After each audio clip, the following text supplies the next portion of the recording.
বাংলাদেশের নামে বিচার লিয়াচ্ছি আবার। পেসার মুস্তাফিজুর রহমান, আইপিএল থেকে মুস্তাফিজকে আমরা বাদ দেওয়ার নির্দেশ দিছি। এখন ওরা করছে বিশ্বকাপ খেলবে আসবি না, আবার করছে বিশ্বকাপ খেলমো কিন্তু ইন্ডিয়াত লয় শ্রীলঙ্কার মাটির যায় খেলমো।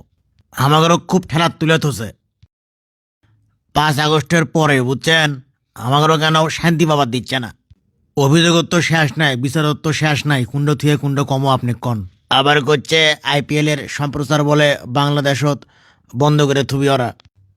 এর আগে আপনি কলেন যে বাংলাদেশক আমার উপরে ছেড়ে দিলেন, পরে কমা সে বিষয়ে আর কিছু করলেনও না। আমও কমা সিরিয়াস ভাবে নিলাম না, এখন তো ভেজাল দেখিচ্ছি। No, বাংলাদেশের ব্যাপারটা অনারেবল ট্রেডর কথা কুসি মানে এই লয় যে বাংলাদেশ আপনি দখল করলেন। আমি কুসি যে বাংলাদেশের ব্যাপারটা আপনি দেখেন, ওটার কি সমস্যা হয় সেটা আপনি সমাধান করার চেষ্টা করেন, কিন্তু কুনিয়ারা ইংরেজি কম বোঝে, সেজন্য মনে করছে আমি দখল করে বের করছি। আর ওনার মধ্যে একটা লোভ আছে। শোনেন দাদা, মুস্তাফিজুর রহমান একজন ক্রিকেটার। আমি ক্রিকেট খেলা বুঝি না, কিন্তু আপনাদের এগুলো উল্টা পাল্টা রাজনীতি আমি ঠিকই বুঝি। লিজে আগে ভালো হওয়া লাগে, বুঝছেন? তারপরে আরেকজনক ভালো হওয়ার জ্ঞান দেওয়া লাগে। আপনি যে আমাকে ভালো হওয়ার জ্ঞান দিচ্ছেন, তা আপনি কি করছেন? আপনি অন্য দেশের রাষ্ট্রপ্রধানক তুলে নিয়ে যাচ্ছেন, ওগুলো হবি?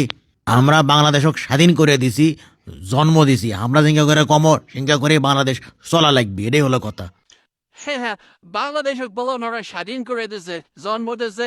তা যদি তারা বাংলাদেশক স্বাধীন করে দেয়, জন্ম দেয়, তাহলে যারা জীবন দিল, যে মুক্তিযোদ্ধারা রক্ত দিল, তাদের অবদান আসলে কি?